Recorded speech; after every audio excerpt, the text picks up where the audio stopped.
All right, so I'm going to switch over slides here. Awesome. How many people are raising money right now? Pretty healthy number, maybe half. How many people have raised some money for their startup? Oh, wow. So this is a pretty well-funded group. I like it. Awesome. And anyone done a token sale or crowdfunding? No, one crowdfunding. Interesting. OK, good mix.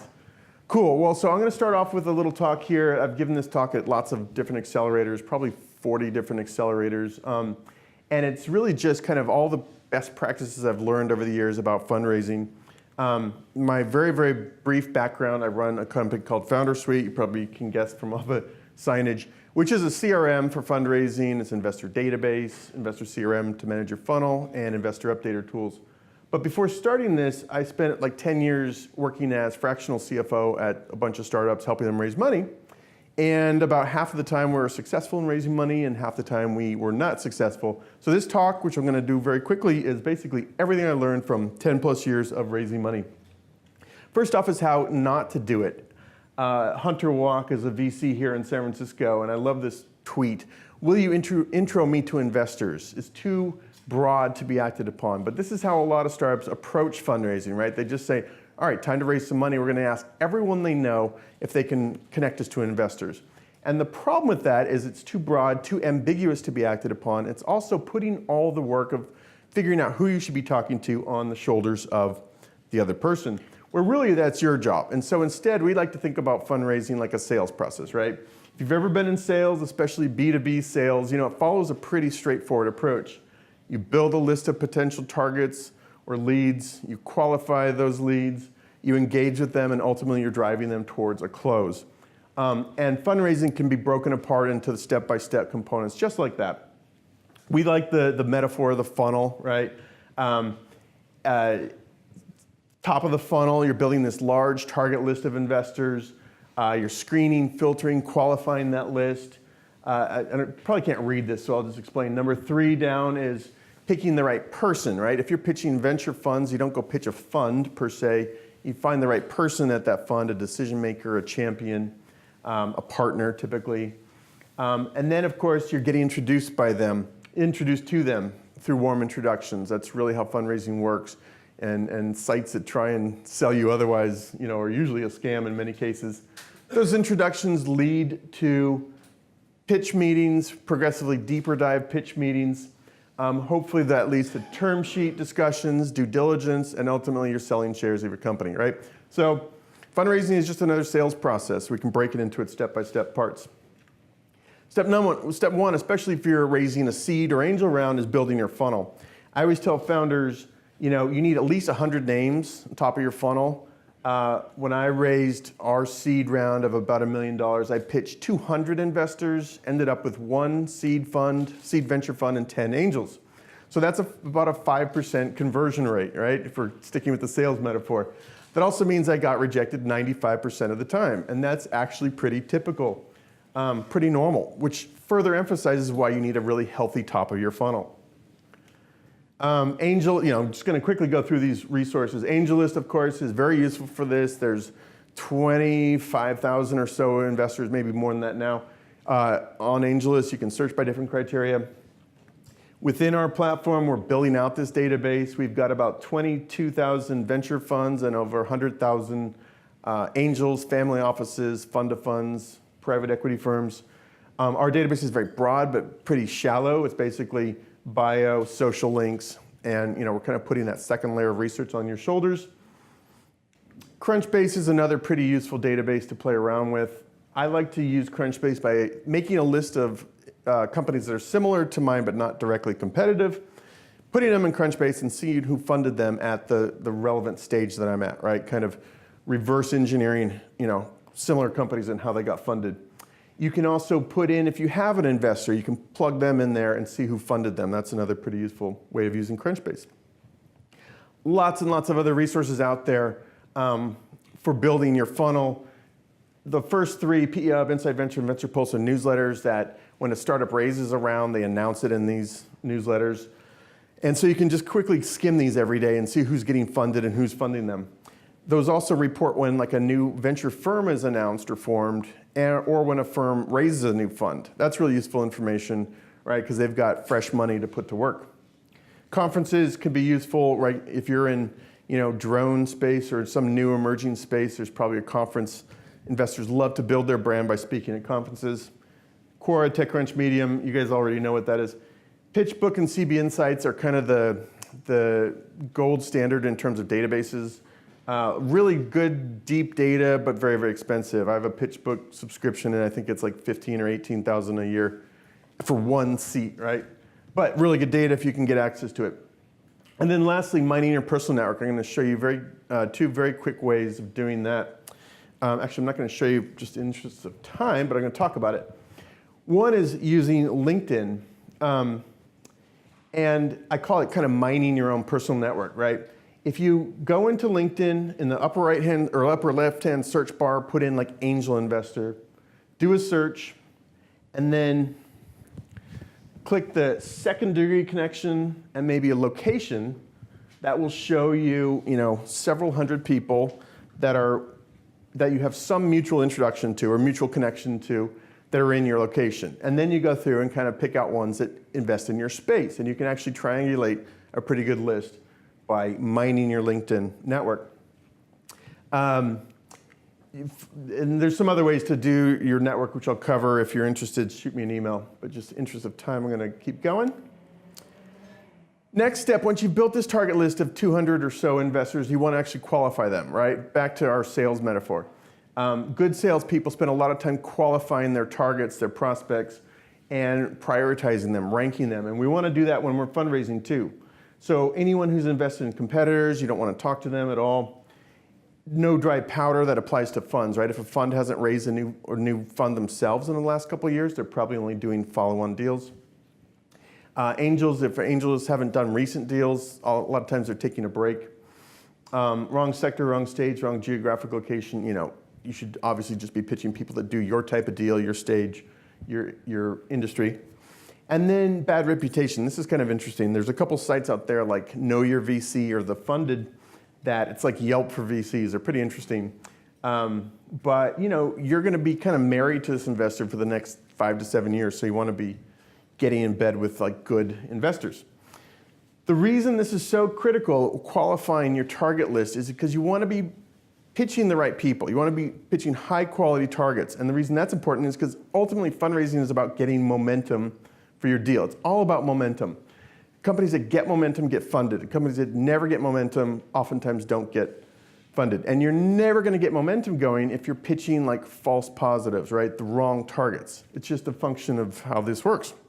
So very important. I usually say, cross off 25, 30% of that initial starting list so that what is remaining is really high quality.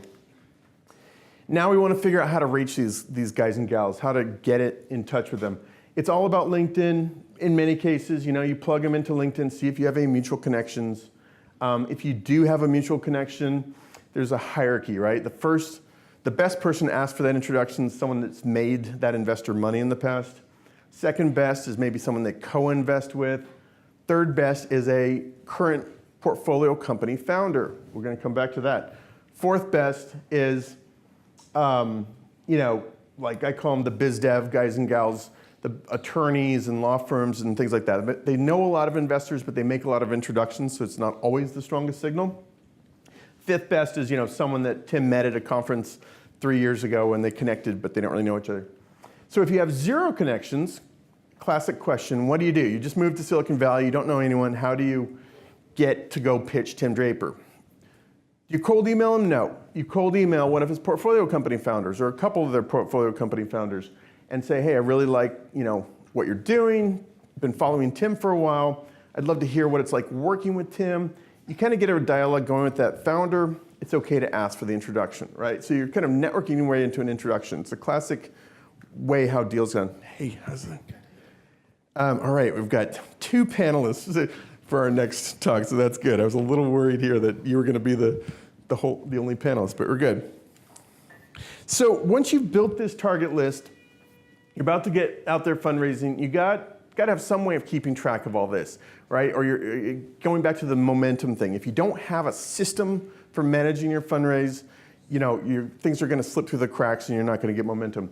Spreadsheets are fine. Maybe you have your own CRM. Of course, my plug is for Foundersuite, which is what we built for this very purpose.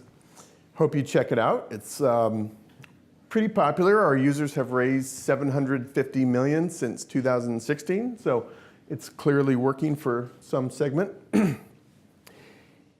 Before we get out there, we want to make sure our pitch is just awesome, right? This is like one of these classic things. I do a lot for our customers. I do pitch reviews and tune-ups, and it's amazing how many founders get out there and start pitching investors before their pitch is any good. You're shooting yourself in the foot. You can't go back 2 months later and try and do a redo, right? That's not how it works. You need to make sure your pitch is amazing before you get out there in front of real investors. And I always tell founders, you should give your pitch 5 to 10 times to people who will give you honest, hard feedback. Because you're burning social capital. When you're asking people for introductions and getting the introductions and meetings, you're burning your capital if your pitch is no good. I could go on and on about this.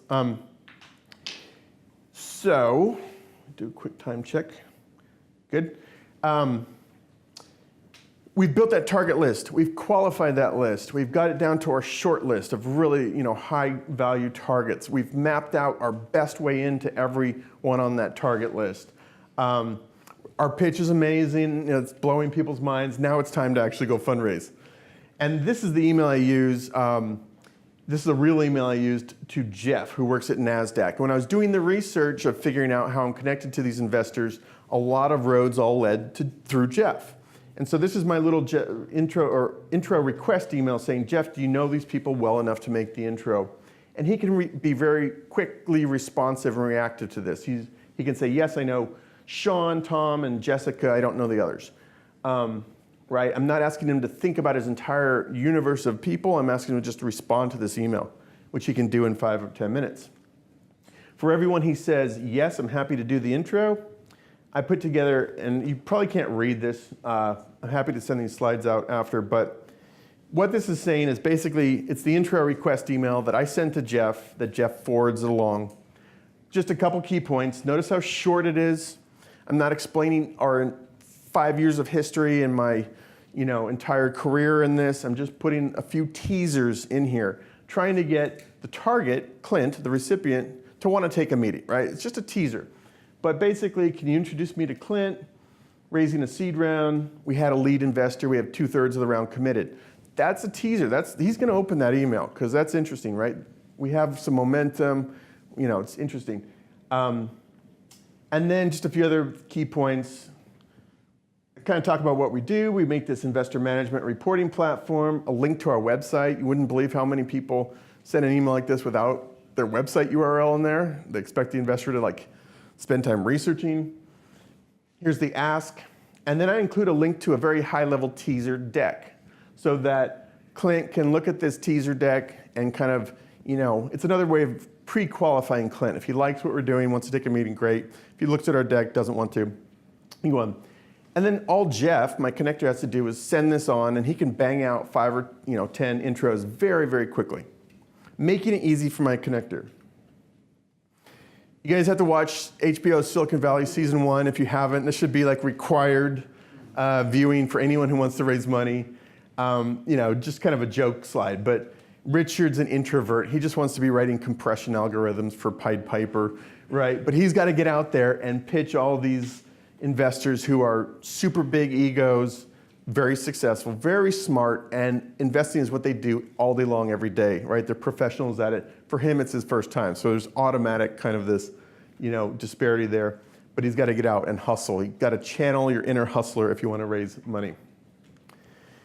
So a couple tips.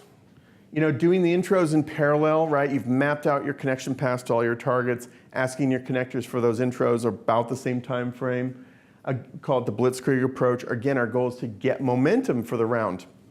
Investors, the corny joke is you walk in the door at a VC firm, there's a detector that you don't see that can sense momentum or that can sense desperation. So you want to kind of walk in giving off momentum, right? But the best way to have momentum is be having a lot of pitch meetings in a pretty condensed time frame. Every investor always asks you in a pitch meeting, so how's the round coming together? That's always the kind of probe to see, does this thing have momentum or can I just kind of watch and wait, right? And so to the extent you can answer that with, it's coming together pretty well. I've just started fundraising. I've got 10 pitches this week, 12 set up next week, running a pretty efficient process using Foundersuite, of course. And we expect to close this out in a couple months. That's a signal that that investor needs to actually pay attention to what you're doing because it's got some momentum. And if you're really brave, I know founders who will walk into a VC meeting or any investor meeting and say, great to meet you here at 12. I've got to get out of here at 12:50 because I'm pitching Kleiner right afterwards at 1, so I need to leave a little early. To the extent you can signal, that's pretty brave and ballsy, but people do it, and it's signaling that others are interested in your deal, which is really what you're doing in generating momentum. Let me do a quick time check. I'm doing like an hour-long talk in 30 minutes, so that's why I'm going so fast. You should always be improving your pitch deck. Every day, go have some pitches, come back, spend an hour tweaking your pitch deck. I did that throughout the course of our fundraise and ended up on version 42 of our slides. But the story just gets better and better. So the story's getting better and better. You're getting momentum going. These things kind of amplify each other, right? Another hack that a lot of founders do is to send out like a monthly update or newsletter to everyone they're talking to. I strongly encourage this. I've seen it work like magic. We make a tool for that, so I'm partly self-interested, but I see founders use it, and what it's doing is it's sort of like building that line for the investor, right? That this person can execute, can communicate, that things are going on with this business, right? So I always tell founders, send an update, a short 1 page or less update to everyone who has not told you no, that's still in your funnel. Okay, a couple more hacks. We did some retargeting ads on Facebook to all the investors we're talking to, just kind of reinforcing our brand. We put our deck up on Foundersuite, but you can also use DocuSign or other tools to see who is looking at your slides. That's kind of useful to know, like who's paying attention and who's not, right? Who's actually looking at what you're doing. Facebook is another way to figure out your warm introductions sometimes. And then I'm not going to go into this because we're going to talk about this on the panel, but there's AngelList, there's Republic, there's other platforms out there to use. Angel groups, there's like 260 different angel groups around the world. Here in Bay Area, there's probably at least half a dozen. And then equity crowdfunding, which we're going to touch on too. So other ways to kind of amplify your round. I'm not even going to go into this very much, but if you don't have a lead investor, this is one of these questions. I'm talking to all these investors, I don't have a lead investor yet, what do I do? What you do is you get a conditional commitment from everyone you talk to. So, how much would you put in and what are the conditions on that? Put me down for 50, but I'd want to see a lead investor or whatever the condition is. You add those up, and once you've actually oversubscribed your round, it's amazing how all those conditions will go away because everyone, the fear of missing out is like a huge driver in fundraising. Okay, there's a lot on that slide. Very quickly, every time you pitch an investor, you should be asking them what are the next steps? What is your process? What is your decision-making process like? And ideally, they're answering with, why don't you come in next week? Or if there's a next step, that's a good buying signal. Number 2, actually, make them pitch you a little bit. This is a really powerful dynamic, especially as you're getting momentum going for your round. And the example I use is all right, great talking to you and telling you about Foundersuite. I'd love to hear how you would help me build Foundersuite, right? How do you help your companies, but how would you help me? And when you make them pitch you a little bit, it sort of changes the power dynamic, right? You're not in their hat in hand begging for money. You're actually making them chase you a little bit. And the reason it works is every investor who's been doing it has lost out on a competitive deal, right? Where there were more investors trying to get in than there were seats at the cap table. And so you're kind of signaling that's the dynamic for your deal, right? And as you get momentum and get your confidence, that becomes more and more powerful. And I see founders who do it well create kind of this feeding frenzy for their deal. It takes multiple meetings usually to get a term sheet, but if you're on meeting number 7 or 8 and they haven't, there's a lot of tire kickers out there. So just be aware of that. It can be hard to get a no. The most common form of no is the ghosting, VC ghosting, which is very, very common. Don't take it personally. I'm going to skip the others. And then last point, if you're going to raise money, don't stop until that money's in your bank. I see so many founders. I know many founders. I've worked with founders who get out there fundraising. They're excited. They come to events like this. They start pitching, and then 2 months into it, they're just tired of the rejection, and it's beating them down. And their customers are yelling at them because they need help with stuff, and they kind of take their foot off the gas pedal, and the round collapses. It happens all the time. If you're going to raise money, see it through to the end. Money shot. And then putting it all in perspective, you raised $1 million. That's super exciting. That's really hard to do, actually. So congratulations.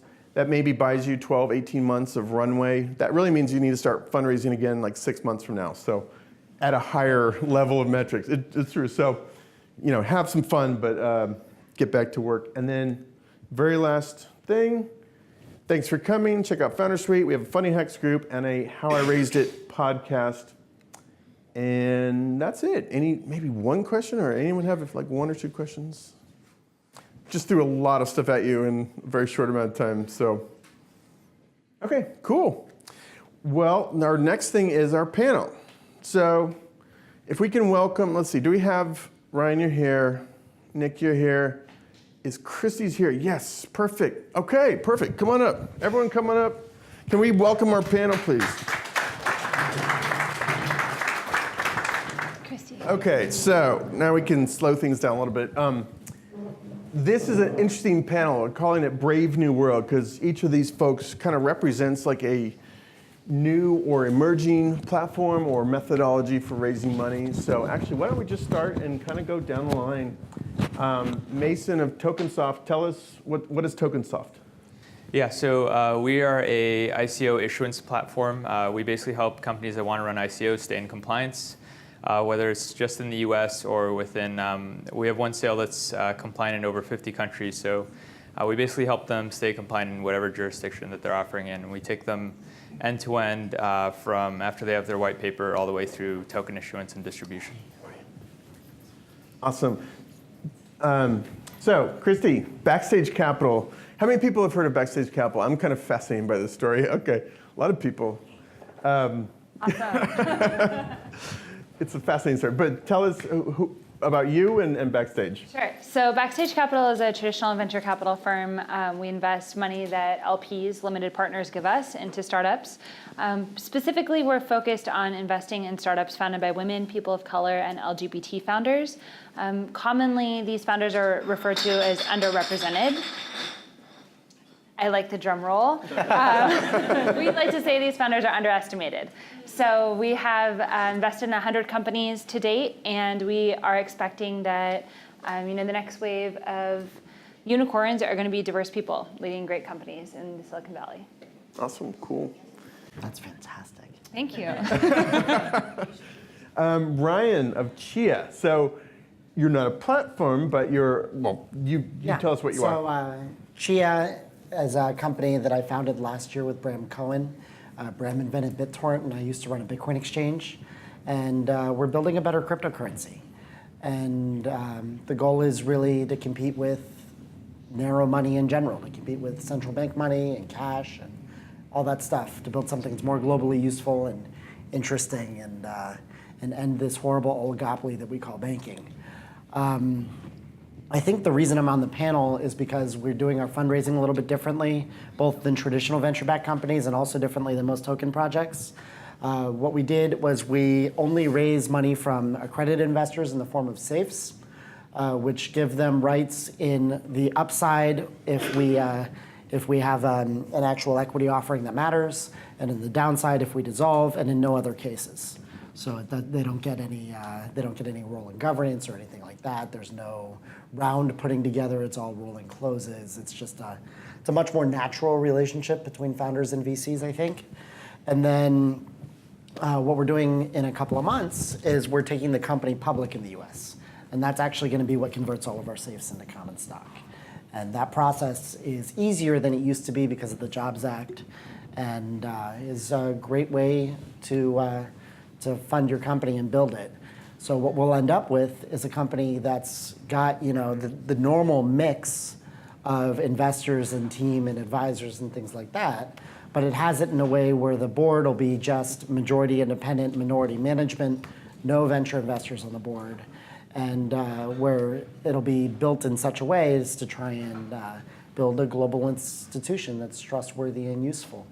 And we're using the public company process and the public company requirements to be able to demonstrate not only to our shareholders, but also to our customers that we're a company that values transparency and integrity, that has a very easy time doing things like releasing its audited financials and talking about our plans and not lying and stuff like that.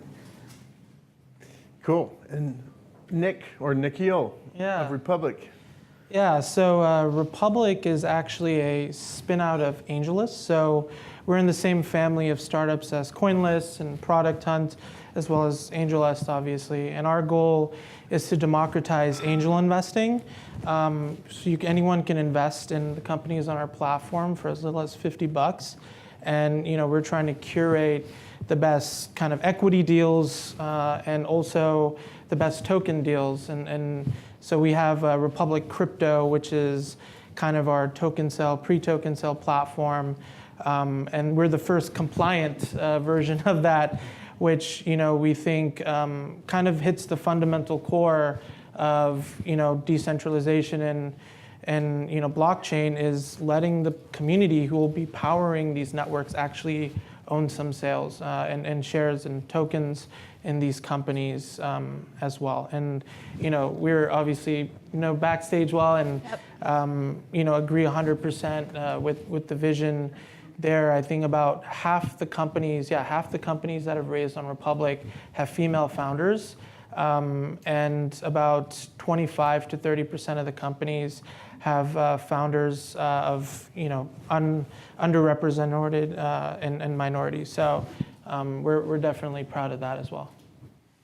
Cool. So I only have like one or two questions for each, so I need your help for some questions. So be thinking about questions. We're really interesting panel up here. So let me start off with a couple. Let's talk about token sales. So on Tokensoft, this is not a platform, not a marketplace to issue tokens, but software that you can do your own. Is that how it works? Or tell us how it works if someone in the audience wants to do a token sale on Tokensoft. Yeah, exactly. So basically, it's just a white label platform. So we white label it to the issuer. And so basically, before they start working with us, they should have a lawyer that's going to tell them exactly how to structure the sale, whether they're offering it internationally or it's a US-based sale under Reg D or Reg A. And so once we have the compliance requirements, we have their branding, we are actually, the first thing we're going to do is we're going to do a key ceremony for them. So we set up their cold storage wallets so they can securely accept tens, hundreds of millions of dollars in funds. And then we do an operational security check, because everyone does an ICO becomes a high-profile hacking target. So we do those two things. We put up a website, and the website basically onboards investors. And so it helps them onboard investors while providing a compliant securities offering, or if there's securities offering in the US and a currency offering or a utility token offering in another country, they can just seamlessly take the investors through the platform. They click through the right terms that are relevant to them. They go through like the KYCML, the investor accreditation, and then they pay. And so it's sort of like a, traditionally when you do capital raises like this, you typically work with like a broker-dealer or investment bank. So this is a more like issuer-centric sort of crowdfunding model. And what are the two things that are fundamentally different about this that we couldn't do before? So for the first time, you can actually internationally raise funds and remain in compliance wherever you're issuing and taking funds in. And I think the other dynamic that's kind of interesting, so one is the accessibility. The other dynamic that's sort of interesting here is these tokens that these companies are issuing. So what they're selling is a token that either represents like access to their network, it can represent equity, or it can represent debt. And what you can do with these blockchain-based tokens is now they can go trade on exchanges. And so that's sort of another dynamic that wasn't really possible before that now you can do. You can basically crowdfund globally, issue equity, and now the purchaser of that equity can now go trade it on exchanges. So that's sort of how we interact with the issuers and the things we make possible. And how many companies, or what data can you share? How many companies have gone through the platform and used this to issue tokens? Is it all? And the U.S. has different regulations about this. Isn't there kind of a cooling off in tokens in the U.S. because of fears that are going to be treated as security? So are you seeing a lot of international activity, or a couple questions in that question? But so right now we have 10 sales live. Our issuers are primarily US based. We just started supporting Australian issuers as well. We had one Australian sale that brought in about 28,000 investors through the KYCML process. That was a sale that closed in about 90 minutes. And then in the US, there is a lockup period of 1 year. So when you do a issuance of tokens under Reg D, you either, so you can't give the investors the tokens for about a year. So there is about a 1 year cooling off period after which they can go and trade that token. Was that all your question? yeah, pretty much. And are you seeing activity still healthy in the U.S., or is it like international companies?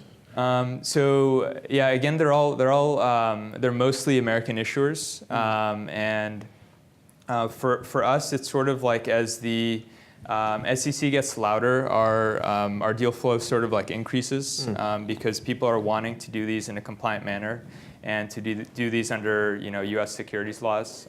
So the demand is continuing to increase, and I think the most interesting dynamic is.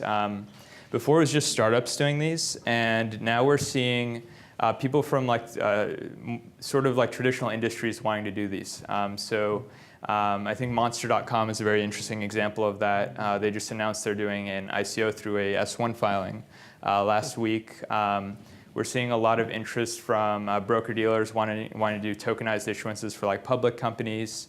And we're just seeing a lot of activity from traditional industries, and I think that's probably the most interesting trend. Interesting. Okay, we'll come back. Maybe Nick, talk about that, because you guys have a crypto or token sub-platform too. How's it similar or different?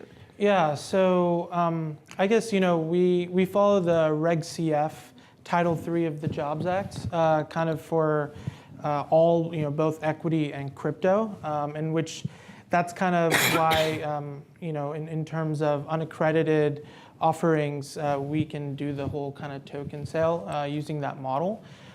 So for the crypto side, we actually created a security. Our CEO, Ken, was the GC at AngelList, and we're surrounded by kind of top tier lawyers, especially in this industry, you kind of have to be. But yeah, we created something called the token DPA, which stands for debt payable by assets. And you can kind of equate it to like a convertible note in some sense for tokens, where you're basically doing a pre-sale of tokens as debt. So you're raising money as debt, and you can pay them at the later point by assets, which in this case would be the tokens.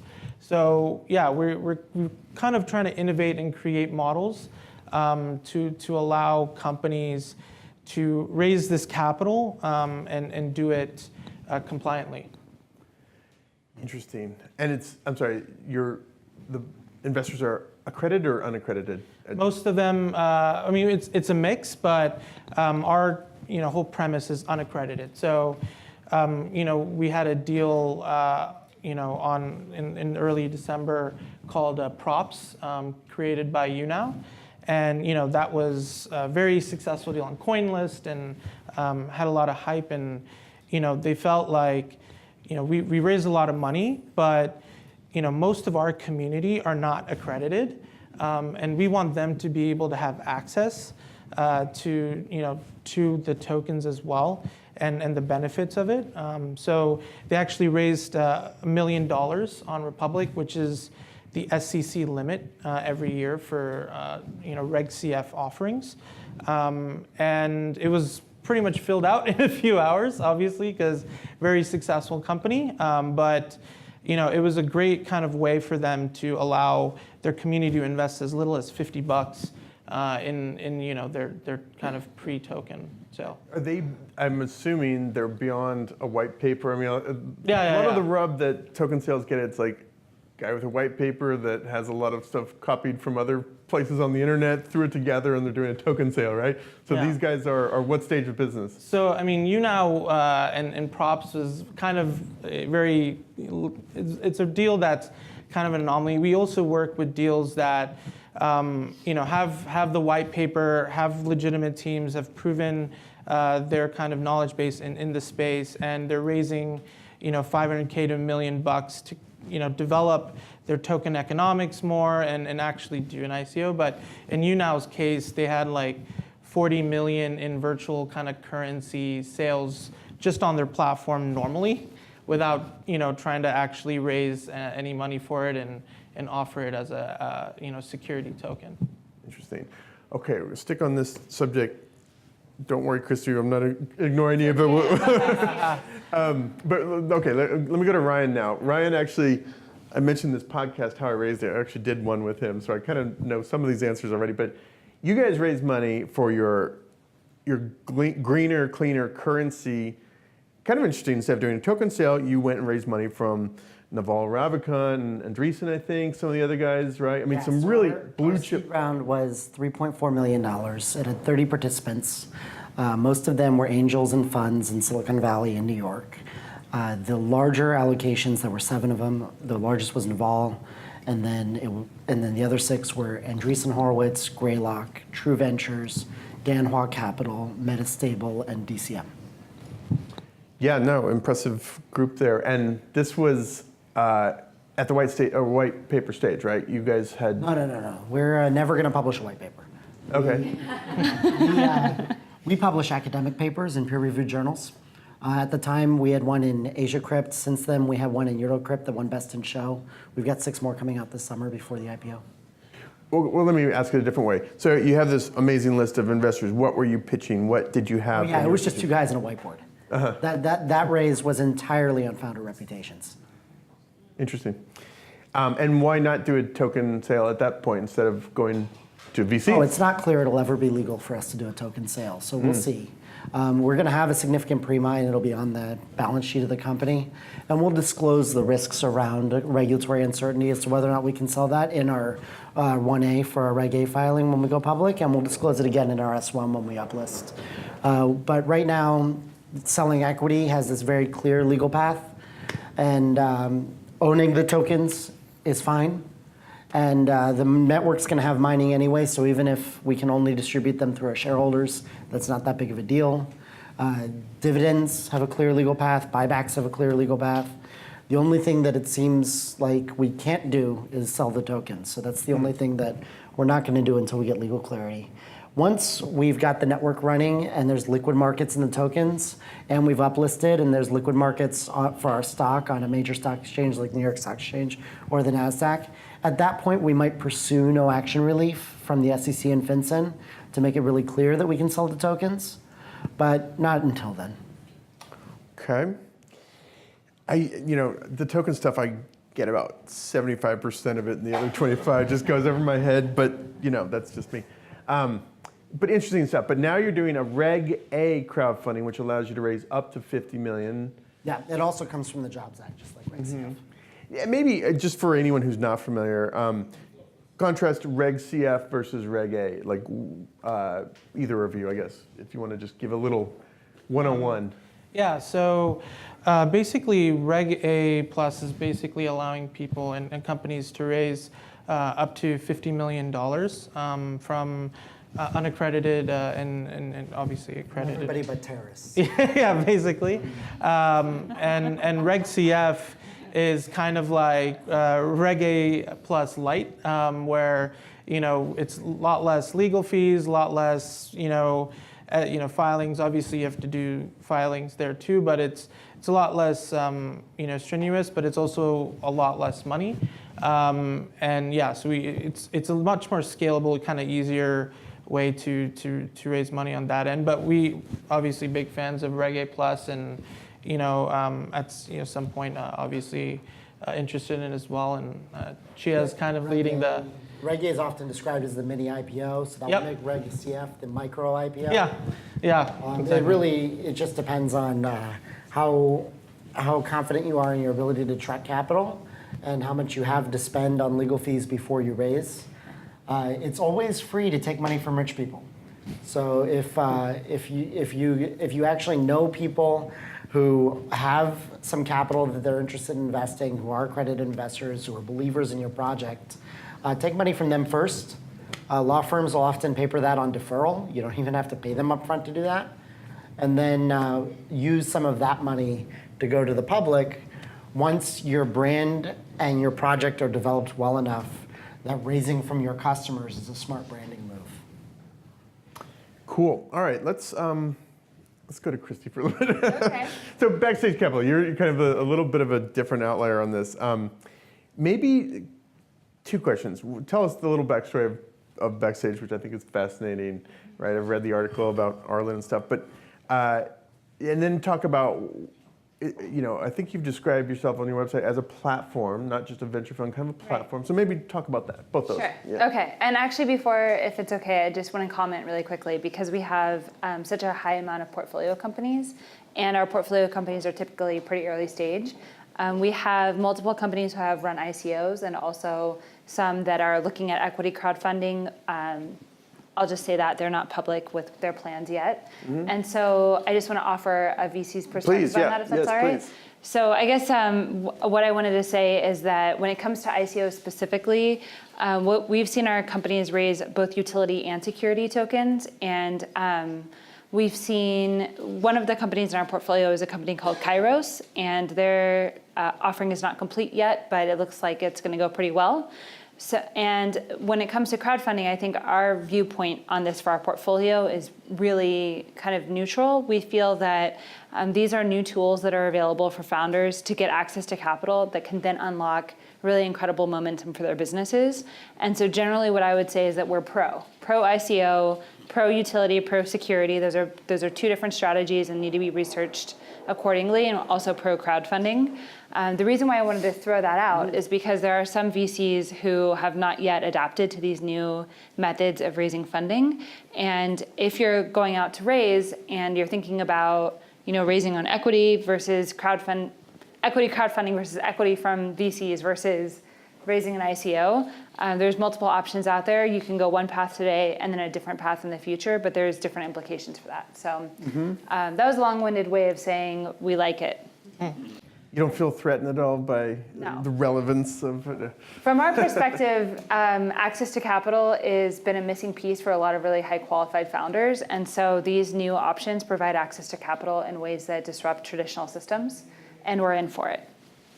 Okay, cool. So you're disrupting venture. So tell us the story of Backstage and just tell types of, you talked about people of color and stuff like that, but tell what type of deals you're looking for and stuff like that. Absolutely. All right, so Backstage Capital was founded in 2015 by my business partner, Arlen Hamilton. Arlen has a bit of a following on the internet, so you might have heard of her. We're also being featured on the Startup podcast right now, if any of y'all have heard it.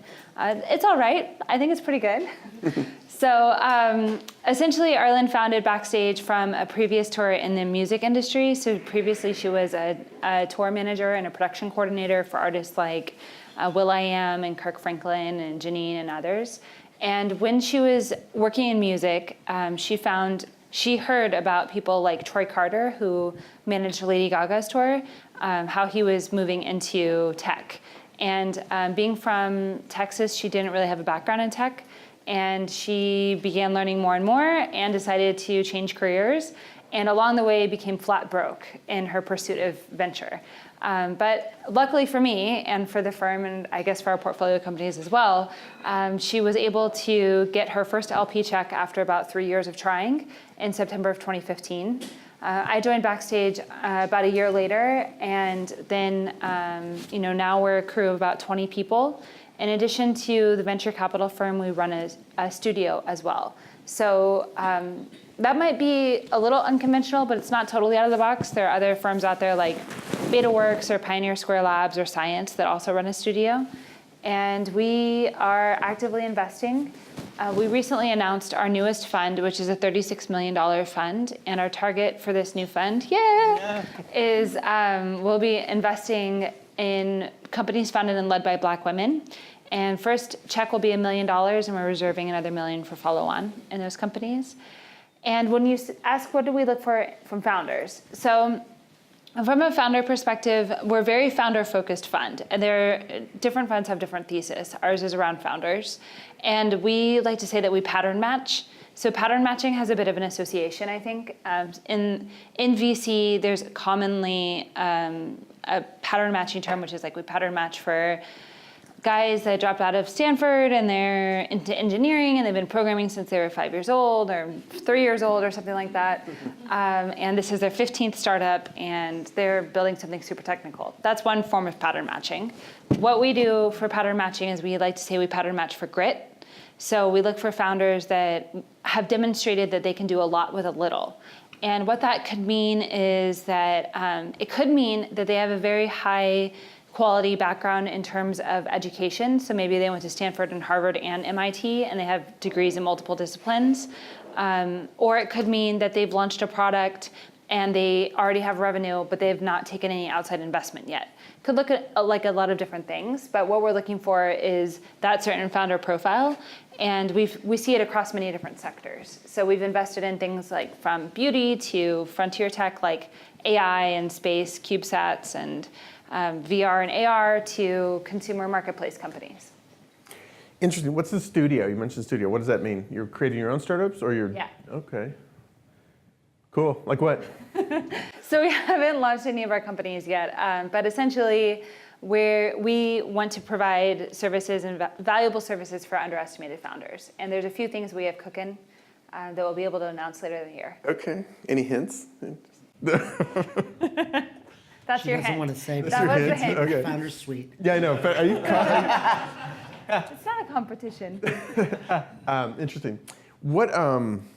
So you're raising the 36 million round. Yep. So, okay. We're in process on that right now. So we are in it. Like when we invest in founders that are fundraising, we know how that feels. We're doing fundraising all the time too. Cool. And this next fund will be only for Black women. Yes, this next upcoming fund, that's our target, is Black women founders. Fascinating. Cool. We had some here. They're gone already. But anyway, yes, we'll find them for you. Awesome. Very cool. And then let's just go a little more into grit. So I mean, you gave some examples of that. I like that kind of like optimizing for grit. That's an interesting approach. Other than just resumeing what they've kind of done, are there other ways to sort of measure this or identify this? Yeah, so I think what's really interesting is that not all of the founders are in our portfolio, but a good portion of them are solving their own problem. Yeah. So a good example of this is a company called Share, and the founder, and actually, like we break all the molds in VC. Like in addition to the founders, a lot of our founders are married to each other, or they're mother-daughter or sibling teams. We see that a lot too, and that's the case for Share. So Courtney and Ty Caldwell, who are the founders, are married. Ty actually has a PhD in barbering, which is a thing. You can have that. Yeah, so he has a doctorate. He wrote a book on it. He's basically like the creme de la creme if you're a barber. And his wife, Courtney, used to run marketing and innovation at Oracle, and she was a very high-level executive there. And what Ty uncovered in barbering, in barbershops and in salons, is that there's this huge kind of movement towards short-term leasing for the chairs. So if you think about the last time you got your hair cut and the person that cut your hair, what's happened traditionally in that industry is that they would have had to sign a contract on the chair for 3 years or more. And if you think about your travel experience and the fact that we're used to things like Airbnb, there's a big push for flexibility. Stylists want to be able to service customers in multiple markets, et cetera, et cetera. And so that's what Share is solving for. And you take somebody that has 25 years of barbering experience and is at the top of his game, and then his co-founder who knows how to build marketplaces and market digital products, and you've just got a founder team that can't be beat. I've seen them pitch at like Startup Grind or somewhere. They're great. They're natural hustlers too, so that helped. Awesome, good. Okay, cool. Let's go back to crowdfunding a little bit. And maybe Ryan, we'll go to you for you on this one because you're doing this Reg A. Reg A is accredited or unaccredited or both? Reg A is everyone. Everyone except terrorists, So, right? yeah, it's except for terrorists, that's right. But these things can get really complicated, especially as you move away from Reg D and Reg CF, and you start looking at Reg A and you start looking at just S1 filings. It's important, if you're going to take money from a broad section of the public, to be really well represented by lawyers. You're going to have to deal with regulators a lot. Those regulators refer people to law enforcement every day. And on top of that, investors sue. And poor investors sue more than rich ones do because they have nothing to lose. Yeah. So it's, yeah. So Reg A as a process isn't that much different than traditionally going public. You get all your financials done, you fill out a prospectus, and then you submit your audited financials and your prospectus to the government. The government asks you questions until they feel like you're fully disclosing, and then they give you permission, and then you can go out and raise. There are platforms that do lots of these, just like there are platforms that do lots of Reg Ds, and there are platforms that do lots of Reg CSFs. There are also platforms that do a lot of Reg As.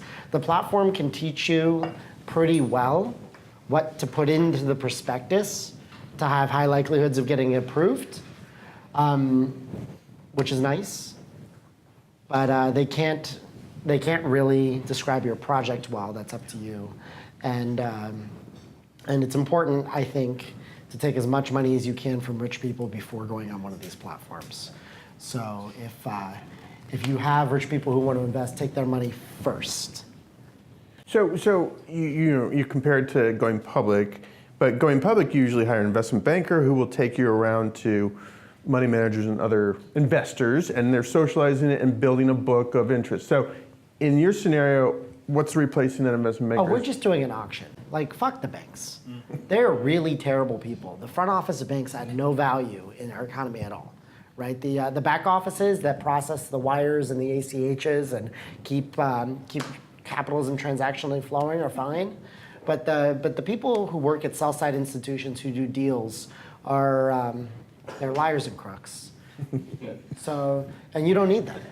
You can do an auction, like demand price it. If there's a price sensitivity that you have, just set that as the minimum for the auction. That's fine. If you set it too high, no one will buy it. You know you set it too high, and then go back, make some progress, and then try again. If you set it too low, that's okay, because the public demand will bid you up to your natural price anyway. Underwriters don't add value, they just take money. And if you look at how the press writes about traditional IPOs, where if it drops, that meant you did something wrong, and if it pops, that meant you're a hot project, it's like completely backwards. The two most successful IPOs in the history of the tech industry are Facebook, who took their underwriters for a ride, where it dropped a little bit and then it went way up after that, and Google, who did an auction and paid their underwriters a flat fee just to facilitate the payments, just to access the front office. And so, yeah, underwriters are dumb. Any investment bankers are sneaking out the back door. All the investment bankers just left. Yeah. Good. That's okay. You're applying for a job at, yeah. Well, you know, the blockchain industry is hiring, by the way, if you're not happy working with the banks anymore. Well, so just to stick on that a little more, you know, you still have to build the other side of the equation, the buyers, right? The demand side. So how are you doing that, or how will you be doing that? You have some investors who will promote you, I'm sure, but how are you building the demand side so your auction does well? When you talk about cryptocurrency, especially as it touches on securities law, the word promote is kind of problematic. Mike Arrington got in trouble recently for not reading the book about that. But yeah, I mean, mostly it's do the things that you would normally do to build credibility. Publish peer-reviewed papers. Get your branding under control with people who know how to do branding well. Build great tech. Have founders and team members and advisors who have track records on the problem you're trying to solve. Have investors that have track records on the problem you're trying to solve. The same ways you build credibility for any business. I think I can add some Yeah, color please, there. please. So we're just like a tech platform, and so we don't provide any, we don't help people bring in investors or do any marketing or anything like that, like the other platforms do. And so when our clients work with us, they typically hire like a marketing PR firm as well. separately. And so the reason is they need to build a lot of awareness really quickly. And so sometimes that helps sort of just supercharge that process. And then we've had some clients that go like on a global roadshow. They'll do like a tech meetup in every major city, like globally. And so they'll help just build that buzz and drive attention to the project. So that's typically what we see, just being a tech-only platform. Let's go into that a little more, because that's interesting. I mean, I think the whole token sale world is, and again, I only understand about 3/4 of it, but if I want to do a token sale, like I wouldn't know how to build that interest in my token. Yeah. So hiring a PR marketing firm to kind of help with the brand, but you can't advertise on Facebook anymore, right? Google's not taking that. So how do you? What else do the people do? So there's the take money from rich people component. Sure. So I think the most successful companies do a equity raise first. They get the right anchor investors, the right partners behind them. And so actually the marketing PR stage is a little bit later. And so you're only allowed to do that if you do what's called a Reg D 506C, where you can generally solicit. So typically the very heavy marketing comes during that phase. Under Regulation D, you can also do, there's also a 506B, so that's more like a private sale. So for that, you can't generally solicit and very heavily promote your sale or promote it at all. So yeah, did that answer the? Yeah. 506B is the one that your lawyers will do for free.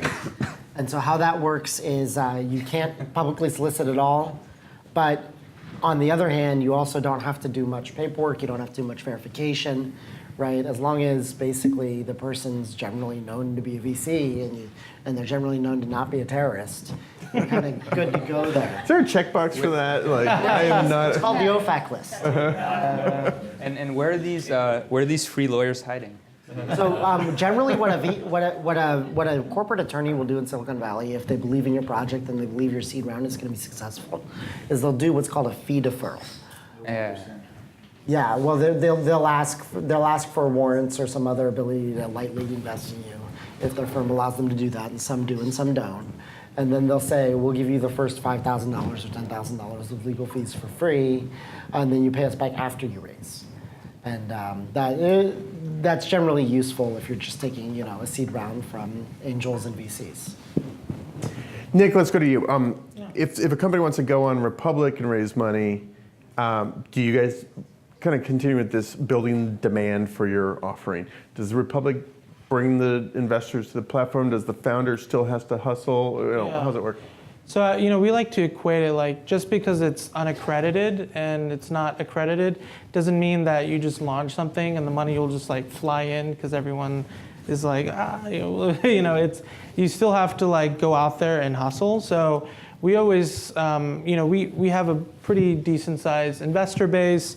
We have a lot of partnerships with people like Product Hunt and, obviously being a family member of AngelList and, press people and radio shows and all this kind of stuff that, we can connect you with, but it's all fairly standardized on our side, especially because of SEC governance, right? So we cannot, really, and we really don't want to just promote, anyone over anyone else. So we have a standard kind of package of tools and strategies we give, but we always recommend people to come in, bring the people who support you and that know you to the table first, get some momentum, and then once you have that, it actually helps kind of spark a lot of the interest. So it's kind of a mix. I mean, to get a stranger to invest in your company, like I said, whether it's accredited or unaccredited, is a step. And some people on our platform, they'll ask you for stuff for $200. Some people will write you a $10,000 check and just be like, oh, this is cool. So it's just, like normal fundraising. Sometimes the time and the effort you put in doesn't necessarily correlate with the check size, but you just have to, as you were saying in the beginning, it's a big funnel process, and you go down it, and we hopefully, and I like to say, we're not necessarily the spark, we're more of the gas. So if you pour gas on nothing, nothing's gonna happen. But if there's a spark, hopefully it can kind of create a decent sized flame. It's Interesting. What's the actual process like? A startup would apply, you guys screen them, it's not open to anyone, or what? Yeah, so we kind of say roughly about 8% of the projects that kind of come through our network, whether it's through referrals or just the application, we actually accept. And a lot of what we're looking for are credible projects, people who've actually taken the time to build something, who have that spark, who have because you don't need tons of money to just get an MVP going, get some users going, and we've seen like all stages of companies want to work with us because with our platform, it's not only about the money, right? It's a marketing campaign essentially. You're going out there, you're promoting this. We give you a mini kind of bully pulpit, like a micro IPO, right? And we're like, here you go. This is kind of up to you, and we're here to support you. But you should think of it kind of like a marketing campaign, as well as raising capital. You taking percent, or how's the economics work? So we typically take a percent of whatever you raise. So we don't get paid anything kind of in the beginning. It's and that's why we kind of vet as well in the beginning, because it takes a while. You have to file a Form C, and on our end, on your end, hopefully it's not that hard. We try to take the onerous of that, but you file a Form C. You have to do certain things when you're filing to raise money, essentially from the public, and so we want projects that we think can raise money, and really the stage is like sometimes they're really early, sometimes they're late. It's all part of the secret sauce, I guess. Okay, we're going to do audience Q&A, so I hope someone in the audience has thought of some questions. But first, a quick poll. How many people now want to do a crowdfunding campaign? Raise your hand. Oh, come on. Come on, guys. A couple. Like hundreds of business cards. I'm like. You should build a tower. Yeah, I know. How about a token sale? How many people now want to go do a token sale? Oh boy. Yeah. How many people want to pitch Backstage Capital now? Hey. All right. Good. Okay, let's. Hey, Helga, would you be our mic person? So, who's got questions for these guys? We've got smart people up here. All right. There's so many founders. So my name is Lang Mei. So I run the top 5% of Kickstarter of all time on hardware category. So we make good money on that, but we're hardware, so that's costly. So we're considering equity crowdfunding. So how you compare with City Invest, WayFounder, or Startup Engine? I actually got approached by 3 of them. But I realized I need to spend another $20K to $50K to do marketing before I get $300K to $1 million if I got lucky. So, like how much cost I have to prepare, Yeah. So how's it different? Yeah, good question. So, I mean, we have many people obviously in this kind of space, and I think the way to think about Republic is one, we come from the core of like the AngelList family. So, our founding team have built platforms that have raised hundreds of millions of dollars on CoinList, AngelList, and so we try to take the same fundamental approach to raising capital. I also say that we're one of the platforms. So we funder, and these people do many things. So they do Reg D, they do Reg CF, and the reason we purposely, and I think kind of took this separate from AngelList, is they're competing with AngelList on pretty much the majority of stuff. We're Reg CF only, and none of pretty much none of those other guys do that, and so it really helps us focus on the unaccredited market. So, like I said, Seed Invest, WeFunder, all these guys do Reg D and other stuff as well, and they do combination sometimes of both, and our goal is to be the best at this thing and do it well for both crypto and equity deals. This gentleman. So, who is smart or dumb enough to buy the token sales? What's the profile of these people out there? Are there Well, housewives? Are they anonymous VCs? Like, who are these people that are buying these things? well, we know they're really smart because we're making sure they're accredited investors in the U.S. Not him. Not him. Touche. But like, what does the total profile look like? Well, so remember, accredited investor is not a sophistication test, it's an asset test. Yeah. Generally speaking, like accredited investors are dumb money. Not smart. Okay, so, but I'm serious about it. Like, what is the profile? How do you reach them? You know, I mentor startups. I want to be able to tell them, this is what your marketing campaign should be like. These are the people that are likely to pay. I have my customers, I barely understand token sale. How the hell am I going to tell my customers to just put in some money into this thing, right? So our clients all have like different approaches, and the reason is they're just like bootstrapping this from nothing essentially, from almost like no investor base, and like as soon as they start the process, then the investors start coming in. And so what we're seeing is like everyone has a different like flavor of investors coming in. So there's like a pool of companies that are very good at like marketing and virality, and they get very like broad distribution of investors and very like international.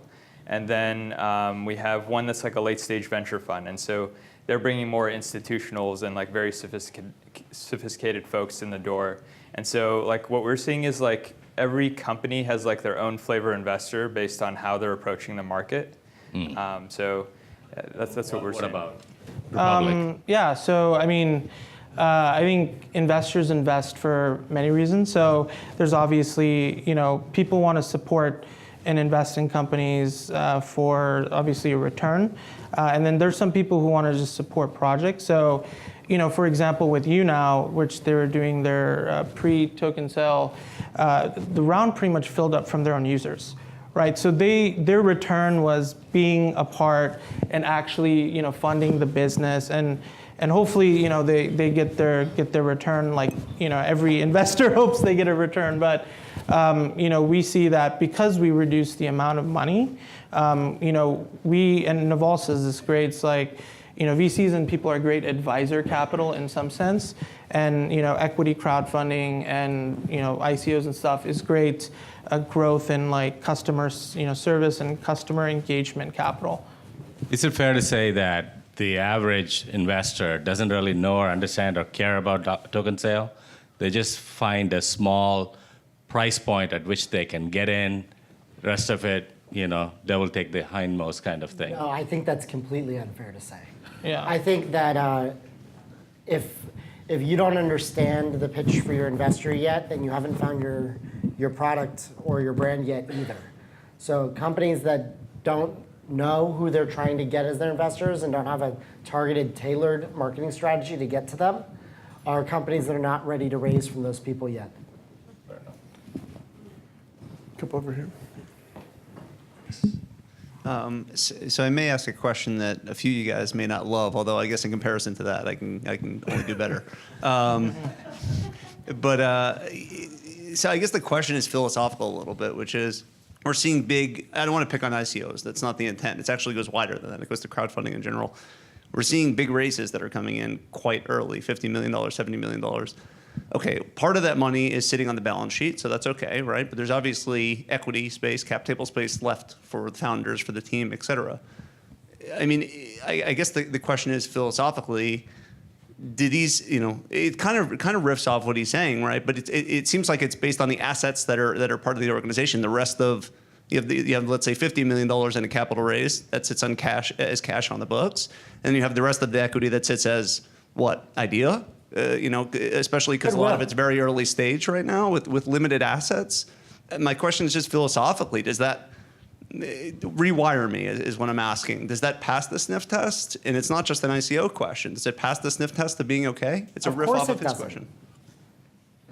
I mean, obviously, right? You have early stage firms that don't have products on the market yet, that don't have assets on the balance sheet, and you raise $50 million for a third of the firm. What is that $100 million in pre-money valuation? The answer is hopes and dreams and fairy dust. And either that's okay or it's not. But at the end of the day, right now, we have a glut of capital and a shortage of competence. And none of these investors have any CapEx opportunities at all. and they're desperate for deal flow. And the deals that they're going to get are the deals that express that they have something that they want to change about the world. And terms are set by supply and demand. It's interesting. Good answer. Okay, let's like one or two more questions, and we got to just keep an eye on the clock. Hi, my name is Nizar Ayadi. I'm founder of Browser, and my question is to Christie. Yes. How much do you guys, what's the amount of the investment that you guys invest in? Yeah. And I noticed that you guys have mentor on your list. Yes. How much of dedicated time the mentor have for those founders? Yeah. So, Thank you. So the first part of the question is how much do we invest? And for the first 100 companies we invested in, average check size is between 25K and 100K. For this next group of companies, which I spoke about just a moment ago, our target is to find Black women founders and invest $1 million, meaning that they're most likely going to be raising a Series A, so they'll be further along than our previous investments. That's not going to be the only companies we invest in the future, but that's our next immediate priority until we get into probably, I would say, the end of 2019. We'll start opening that up in a different way. And the second part of your question was about mentors.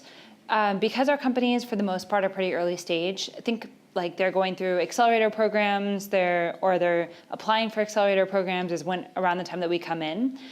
We find that by matching the companies up with people that can help them with whatever their business needs are. So it could be like UX, UI, or it could be like technical recruiting. We find that even though companies are in multiple sectors, they have similar needs at this stage. And for the mentors, it's usually a commitment on the mentor side of 1 hour to 2 hours per month. And it can vary. Some mentors have higher demand than others, but we actually see that peak and rise depending on what the situation is. Okay, one more quick question. It has to be quick, relatively quick. If it's a long, ongoing question. So I know less about ICO and crypto and all this stuff than you, Nathan. I know a smidgen, but I heard a couple of little things from three of you. You know, typically it's the gas, not the spark. A lead investor comes first. Is that basically, you know, what's going on here? Is often there's a lead investor first from a regular source, and then this is, you know, gasoline. Is that basically what's going on here? So I mean, I think with equity crowdfunding, like, so before this, I have a small fund. I've invested, you know, small checks and kind of not led traditionally, but I've been the first check in, and I think it's when you know, as our responsibility, like we have these public unaccredited investors. You know, sometimes, you know, we have to be cautious. Some companies will come on, and the perception of equity crowdfunding still is, I didn't raise from anyone. Let me go and try to, you know, do this thing. That is not what we're here to do, right? Like, we're here not to be a lifeline. We're here to democratize, you know, deals and founders who are, you know, smart and give them opportunities. But you have to have some sort of momentum, right? You may not have investors, but you have a lot of users, or you've bootstrapped to a certain point, or, you know, you have to kind of show something, I think, to make, you know, us and I think a lot of other equity crowdfunding sites, you know, excited to say, okay, you know, we want to offer this to the public and share it as, you know, risky. You have disclosures, you have all this stuff. It's all available. But, you know, we think that there is something there that you can either potentially earn a return in, or, you know, support a founder or a company that you just believe in, right? So for us, at least, that's how it is. Guys, can we have a round of applause for Mason, Christie, Ryan, and Nick? Okay, so this next session, we're going to do kind of a shorter panel with the VCs. Awkward. No. We're going to do a shorter panel. This is called View from the VCs. And then we're going to get into our flash pitches, which is maybe the most fun part of the evening. But let's just start off, Mike, with social. Why don't we just go down the row, talk about who you are, what your fund is all about, size, industry, all that good stuff. Great. Mike Ghaffary. I'm a partner at Social Capital. We've got a couple $1 billion under management. About half of that is venture capital. So we also do, you know, seed, VC, growth equity. We've got a public market hedge fund and a SPAC you might have heard about. And so I typically focus on Series A and B but could do earlier and later. We do at Series A $5 to $10 million check sizes. And I focus on consumer and software generally, with a particular love for marketplaces. I was operating for the last 10 years before this at Yelp, and also co-founded Stitcher and was at TrialPay, CEO of a company called E24 that we acquired at Yelp, and have invested in like Strava, Optimizely, Pocket, Metromile, Phil's Coffee, Atrium, Indigo Fair, and a handful of other companies. Cool. Excellent. Hi, everyone. I'm Jenny Lefcourt. I'm a partner at Freestyle Capital. We're a seed stage venture capital fund in San Francisco. We have $230 million under management, but we're investing currently out of Fund 4, which is $90 million.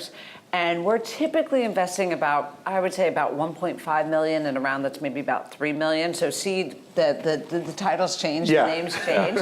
So It used to be Series A, and ours used to be Series B. Well, it was Series A Yeah. 5 years ago. Who knows what it will be tomorrow? Yeah. But right now, we still are calling it seed. And we're generalists. So all of us were serial entrepreneurs prior to being a part of Freestyle. There are just 3 of us who invest. And so we primarily invest in software. That could be marketplaces as well. Some of our portfolio companies are Intercom, Airtable, Patreon, Digit, Narvar, BetterUp, and WAG, on-demand dog walking. So we're everywhere. We're kind of across the board. My most recent investment was an enterprise drone platform. So it's like, yeah, almost anything. Cool. All right, Paul. Paul Hsiao. I'm a partner at Canvas Ventures. We're a new fund started about 4 years ago. We manage about, there's 3 of us, and we manage 475 million. The difference is with 3, like both Mike and Jen, it was unusual for a panel with 3 ex-entrepreneurs and operator. Very focused on a few theses. One is marketplace. One is actually the enterprise API stack. My partner, Gary, Little recently had an exit of a company called MuleSoft that Salesforce bought for $6.5 billion. We are $5 million to $25 million investment check size. Each one of us do very few. We're fairly involved being ex-operators, so that's sort of what we do. But what were you doing? I like the little bios that you guys gave. What were you doing before Canvas? So I was 10-year partner at a firm called NEA for 10 years. Built their semiconductor practice, then later built their China practice, and then came back and led their marketplace practice. So was on the board, and I'm still on the board, investor of this company called Hsiao, which is a platform for interior designers. On the board of a company called Upwork, which is probably the largest platform for freelancers today. And a few others that have exited. 8 IPOs in my short tenure at NEA. Yeah. Cool. A few M&As here. Well, it's only 5% of all the exits. That's pretty cool. Ben, Bootstrap. Hi, my name is Benjamin Levy. I'm a co-founder of Bootstrap Labs. We're an early-stage venture capital firm that's actually exclusively focused on applied AI technologies. We have different theses in different verticals. Transportation, health tech, what we call the future of work, and fintech are kind of the main verticals. Energy, cyber are other areas we're looking at. 3 years ago, we realized Silicon Valley was not talking much about AI, believe it or not. It's hard to believe these days, but it's true. And so we launched a big applied AI conference that has grown from 400 to about 800 people. It's all about productization of AI technologies. It's about being transparent so that we can move forward as an industry. We have about 40,000 people in the community with about we host events every year on the quarterly conference. We have quarterly events with 200 people. We use the community as an incredible fishing pond, if you will, for deal flow referrals, for understanding the roadmaps of the corporations that we want to start having proof of concept with, looking at exits, obviously, but really delivering value at scale for our founders. And so we've been investing in software meets data for the last 10 years. The last 3 years has been exclusively focused on applied AI. So we're probably one of the most active fund in the Valley right now. If you're looking at raising a seed round, and we can lead, we can follow, we can syndicate all the things we do. We try to be very active and very transparent. We request our founders to have the same brutal honesty that we have with them. We've been building companies before, so it's about the good, the bad, the ugly. Don't pretend. We know it's shitty days and great days, so we like to be side by side with them and help them execute, because money is fungible. There's so much money in Silicon Valley. I mean, all the prior panel talking about raising money is very fast with a lot of people. I don't know if raising money was always an issue for good entrepreneurs building good companies. So I think at the end of the day, it's about what are you looking for and how you're going to put that capital to work to create value. So we try to help with that. Good pitch. Typical check size and fund size. Sure. So we have about $50 million. We do seed and Series A. Actually, two separate funds. So the seed fund does 250 to up to $1 million. We tend to actually invest in between rounds. We like that. And then the Series A round is really to go investing into the seed fund portfolios to double down at the Series A. So $1 to $2 million at that stage. And a lot of the companies that we're investing in AI, you probably haven't heard about because hopefully they're the next Googles. But prior to that, we had Prezi that was pretty well known. We were investor in AngelList early. We were investor in Trusted Insight, which is AngelList for LPs, and a few others. Don't you like the way he says fond? Fond. Look at the French. I like that. That's a French accent. 20 years in the Valley, you can't shake it off. Good stuff. So I don't know if you guys were here for the last session, but we were talking about token sales, crowdfunding, Reg CF, Reg A, all these kind of interesting dynamics. Kind of a broad, open question. What do you think about that? Does it threaten your job security at all? Is this complementary? Well, it's obvious that it's empty. It used to be built to packed. We're the has-beens on the panel here. The new school guys are gone. Who wants to start? Go ahead, Mike. Sure, I'll kick it off. I think we're all pretty excited about it, different degrees. I'm sure there's some VCs who'll come out and call it a scam or something, but I'm pretty bullish on the potential for crypto, but it's just very, very early innings. And so, you have no idea what it means. I think the current state of VC is probably not going away soon. So I think I, for one, and our firm don't feel threatened by it. We're trying to embrace it. And I think as with any job or industry, right, like VC is obviously going to change quite a bit. It'll be interesting to see how AI changes VC and we're working on it in the long run. And so if we just try to cling to the old way of doing it, we're going to get irrelevant anyway. But I will say there was a founder who came to my office a few weeks ago, and their business has nothing to do with blockchain or crypto or anything. It's like a fashion type app, so totally separate. And they were like, listen, we're getting a lot of pressure to do an ICO, and someone told us we're leaving $25 million on the table if we don't do one. And this is a company that will probably have a hard time raising a Series A. And I said, look, it's totally fine to do one. If you really want to do one, but just make sure that it works if you do it, because a lot of them don't work. And if it doesn't work, you're basically done for raising VC, right? You're not going to be able to come to somebody on this panel and say, hey, we did a failed ICO and now we want to raise Series A. What do you think? Not going to happen. But we learned a lot. Come on. Yeah. And then it's funny because right after that, the episode of Silicon Valley came out where their ICO failed. And I was like, that's what I'm talking about. So you do have to watch for the signal to noise ratio is still pretty low. Sure. So you better make sure your signal, not noise, if you try some of the stuff. Interesting. I mean, I would say, look, we're here trying to build interesting, enduring companies. The best capital is actually your customers' money. From there, pretty much all capital, raise it however you want. I think the VC capital, we will probably, I will argue that it comes with some level of company building experience that we're trying to transfer to the entrepreneur as fast as possible, right? You've just seen all the mistakes around the corner. I didn't appreciate this before, but having served on, many boards with the IPO experience, there's some level of things that are just easier for me to see. I'm not saying I'm smarter, it's just simply I've seen it a few more times. I can just see things around the corner that sometimes are very helpful to the entrepreneur.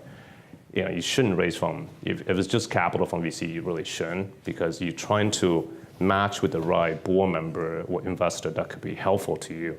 What is distribution, what is product, what is team recruiting that are meaningful to you. The rest is sort of just a baseline. Yeah, I just agree with that. I always tell founders, even before all the tokens and ICO stuff, is like, you deserve the hardest working capital, right? Capital is a bit of a commodity, so you might as well have hard working capital. So I think for some, tokens make sense. I think it's the vast minority. And I think for the most part, if you're going to take on capital, you might as well have it be hard working. And all of us, that's our model and a lot of VC's models. How about crowdfunding? What's your sort of opinion on that? Because that's interesting, right? your customers are funding your business. They might not be able to see around the corners, but they could help promote you. I mean, there's, what do you guys think of that? Is that a viable alternative to VC, and should you pursue that before? It's almost like your capital stack. Should you try and? Well, I think you need to be more specific, Nathan. I think when you say crowdfunding, what are you talking about? Is it customers doing crowdfunding Kickstarter campaign, and therefore they're advancing, revenue, basically, right? They're literally buying a product, or are you talking about an equity crowdfunding? Because obviously different outcomes, different purpose. I think crowdfunding has always been this idea that, hey, people will know about me, and I'm going to build a brand in the marketplace, and it's kind of viral effect. And I mean, for some, maybe, right? But I would argue then take money for a product. Don't dilute yourself. Capital markets have been existing. They're not great. They might be hard to get to, but there's reasons why, right? Right now people are raising a lot of money. They're just cash on the balance sheet. We heard it earlier. I mean, actually, kind of waiting for ICOs being compared to SPACs, and SPACs having to go buy assets because they're shit. Now we got $50 million. What do? We need to actually go do a real business and deliver value to people. And by the way, those people that bought $50 million on $1 billion valuation, I need to deliver them maybe $5 billion outcome because, otherwise, what's the return? Is the return the utility you're getting out of the token? I've got so many questions. It's almost like I want to ask to people on the panel here, as venture capitalists and looking at these ICOs, do you have a pro rata anti-dilution clause so that if a company does an ICO, you look at that as a stock split, because that's how I look at it, or you're not even thinking about it? I think a lot of VCs out there in the Valley are not even thinking about this. They're like, hey, here's some money, and then 3 weeks later you have a company say, hey, we're going to go do an ICO. Oh, great. What does that mean for us? Are we getting some tokens, by the way? This is actually, you should talk to the lawyers. You should have lawyers on stage here and ask them, what do you see? What are the VCs, GPs asking you about? Are you seeing a change in the term sheets that they are issuing or not? Because to me, it's an economic split. You're creating value for a company, great. But as an investor, I'm buying in your company's future prospect to create value. And so either you take me all the way to the value creation, or if you're carving me out some rights left and right, I want to understand why. Am I excluding from future profit generated, right? But the reality is, too, just to put this in perspective, the vast majority of the companies in our venture portfolio, I don't know about you guys, haven't even asked us about even thinking about maybe doing an ICO. So usually for high quality companies, it's only the ones that do something crypto or blockchain related already. And when you read about these companies that are not already in that space, trying to fit a square peg in a round hole, it tends to be less high quality company. They don't tend to be venture. Yeah, it's a bit of a Hail Mary. So I think part of the reason maybe we're not thinking through that stuff as much for non-crypto companies is I didn't even think the founder would do something. Once the founder's thinking that way, you're kind of like, there's probably bigger problems going on. But so it's an adverse signal. Yeah, it's totally. A negative signal. Right? That's what. Yeah. Now, if it's a crypto company, then of course you're doing that math and you're figuring that stuff out. But that's you knew that going into it, they would probably do that, right? Because I've invested in a currency at seed stage that's and I knew, okay, this is going to be a wild ride. I'm going to be some, but. I think the way I look at it is, I think those tokens, to me, they're securities until proven otherwise. And I think it's great that we're starting to move into a world where we have digital ledgers of securities as opposed to physical paper. And that's really what's happening now. We're living with two ledgers of digital securities and physical security, quote unquote, on paper, legal paper. And so this world will merge, but it will take some time and transitions. I think who's really getting disrupted by this whole token craze is really the capital markets, not the VCs. Yeah. Anybody that's really in the business of marketing, promoting, and raising capital on your behalf, or creating an exchange to trade your securities, that's who is really getting disrupted. I built a company, sold it to a second market that became NASDAQ. So I've been around the whole capital market, spent 10 years on the investment banking world, so I know that world intimately well. I'm a repentant banker now, kind of investing on the other side. But you look at the whole capital market value chain and you start looking at where is that playing a disruptive role, and I think it's really more on that side than it is on the venture side. Back to crowdfunding. I agree, to your point on the distinction, Paul's point, the best money's from customers. So Kickstarter campaign from customer, that sounds great. If you have a bunch of pre-orders. It says the VC in the business of investing capital. At the end of the day, we like that they take our money still to go do it, right? Yeah, Customer is great. Yeah. But they need to fuel, right? So of course we love the revenue from the customers, right? But the reason, it is true, and it's the truth of building a company in this current environment. Depending on your aspiration and ambition, if you want to build a meaningful size business, if you look at the top sort of the names, they by and large have raised more than $100 million. that's like the table stake now. Well, I think it's because it's gotten more expensive to scale globally. I mean, it's cheaper to iterate. Just even domestic here, just the capital you need to simple things like real estate, simple things like recruiting Hiring. engineers, Scooters. Scooters. 100 million table stakes now. Seriously. I mean, I had a Wall Street Journal reporter call me. It's like, hey, we decided at Wall Street Journal newsroom, we're going to start a new company that's called Lighter Scooter Crypto. It'll be the fastest way to raise $300 million next week. I'm sure they use AIs to figure out the optimization. And we'll write our own promotion, behind it as this is the next big thing. Tongue in cheek, but there's something to that. So, look, use crowdfunding, use everything, but just think about go to Republic, go to Naval thing. Even Naval's raised a dedicated fund, right? Maiden Lane, that's investing, because there's a level of efficiency involved when you have a fund versus trying to, I've done it once. Getting all the individuals involved and tracking them down and getting that 250K check or 20K check is not a trivial exercise. Although I will say that their syndicates have been very effective for founders. So you find someone, they like it, and then they can put a lot of capital behind it on AngelList. So I've seen founders have success. Are they, it seems sort of transparent. I've heard a few, I hear the headlines of, we've got the largest syndicate on AngelList and we've got X million in backers, but are the deals happening? I don't know. The deals are happening. It's not always necessarily the best deals, or maybe it's early, really early stage funding. The problem is that person, all the people who kind of follow along and throw their capital behind that person, there's no downside. Our jobs are at risk, right? So we're sweating out every deal that we invest in, every company we invest in. That's not the case if you're an AngelList syndicate. So upside is wonderful for that person. Downside is non-existent. It just absolutely goes away. On the Kickstarter part, I would just say we don't invest in CPG and we don't invest in sort of the actual product. So we're not involved in those. But I've more seen Kickstarters as a way to get a little bit of financing, but to prove demand, and then come and knock on VC's doors to say, hey, my Kickstarter was a success. I don't know, I'm sure they exist. I don't know of any that took Kickstarter all the way through to a wildly valuable company. Interesting, cool. All right, let's shift gears a little bit. Maybe go down the panel. We can start with whoever, Mike. What type of deals are you looking for? What's on the bleeding edge? What are you starting to look at or interested in, or what are you hoping you see? You can pick category or vertical, or whatever you want. So let's do some concentric circles. Like Paul was saying, so marketplace models, it might sound like that's not bleeding edge, but they're extremely valuable. So I was in late stage venture 10 years ago and operated for 10 years, came back in a year ago. And I didn't know if marketplaces was a big enough vertical. I thought I need to go look at all the bleeding edge areas. And then I realized, oh my God, there's still so many valuable marketplaces being built. I can just have that as a primary focus area, and that's fine. So I'd say, there you go. Yeah. So starting Hub House, it's a shared living marketplace I invested in. So that's start there. Then you can go out and then, I'm doing consumer and software broadly. You can go and say the usual suspects of frontier. So that's crypto, AI, autonomous vehicles, right? I was speaking at something recently and we were talking about what metrics you need for Series A, product market fit. And in SaaS and consumer, it's very well defined. A lot of people talk about having $1 million of annualized revenue, all these other things. In autonomous vehicles, it's nothing.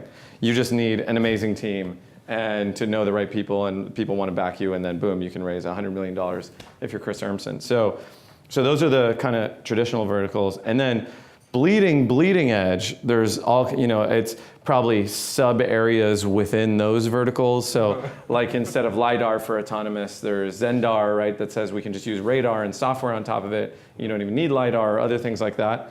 But I would say the misconception that a lot of people who aren't in venture think that venture people are just people looking for the crazy bleeding edge. And most venture investors aren't actually looking at that crazy bleeding edge.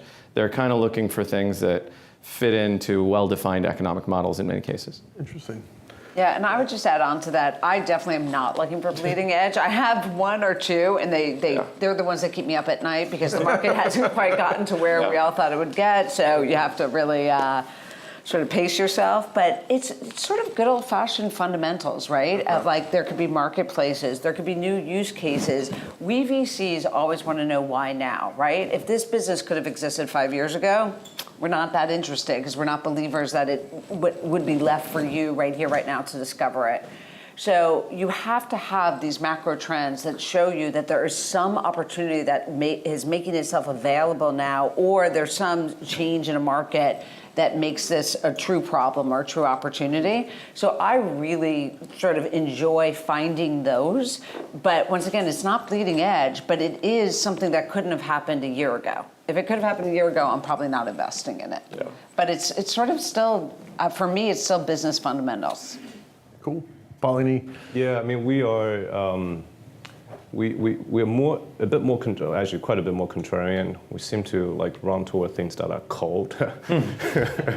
Like, I was thinking about if I look at some of our most like we have two that are, when we got involved with almost no revenue, and now they're sort of both are the 3-digit million, more than 100 million revenue type of business.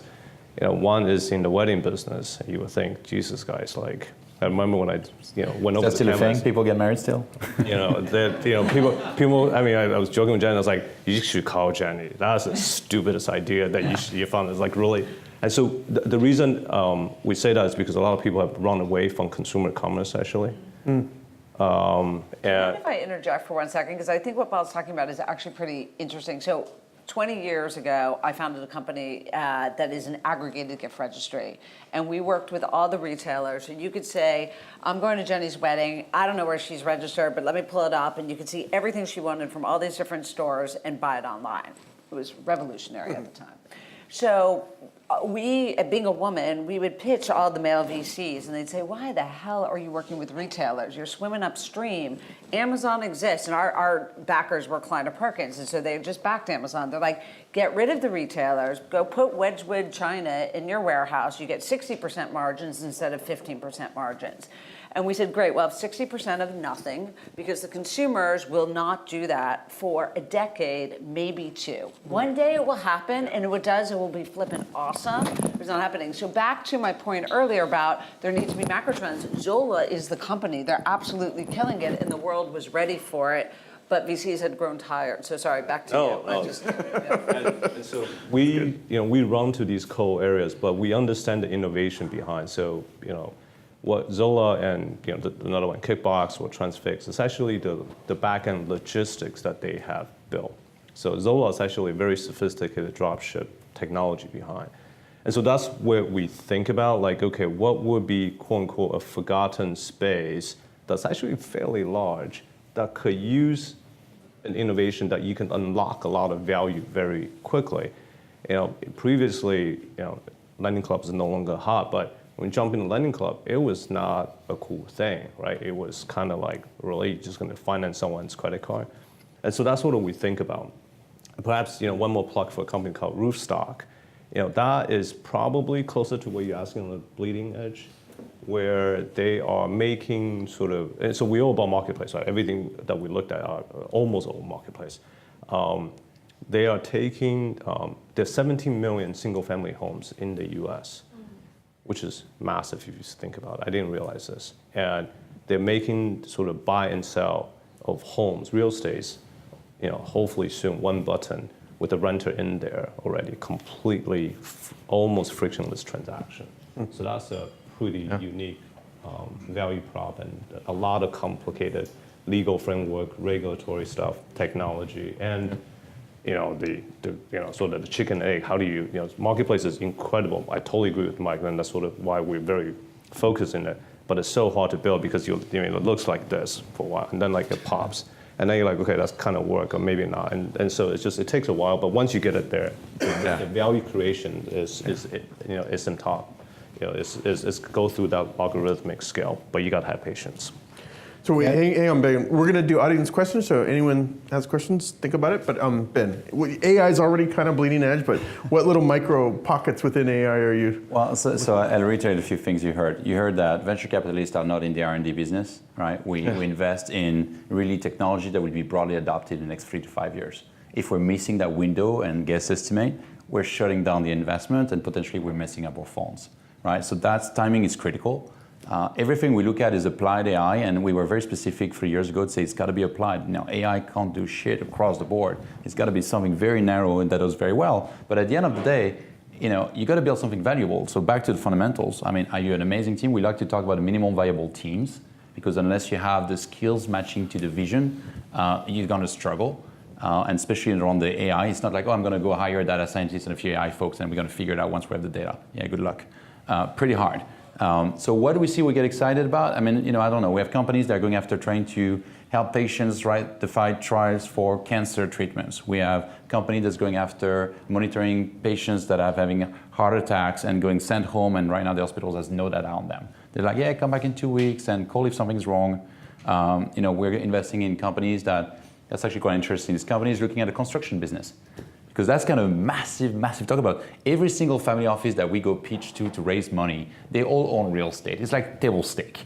For them, it's like, they all have real estate. There's these massive constructions out there, and we know nothing about what's going on the construction site. It's happening everywhere in San Francisco. These guys are using cameras on site and analyzing everything on the construction site. How many trucks are coming in, how much dirt, the usage of equipment, are the guys in the right zoning with the right helmets, and they're tracking once to go above floors, like which floor is getting how much materials. I mean, it's fascinating. These guys are getting so much data in a world that has not been capturing data really before.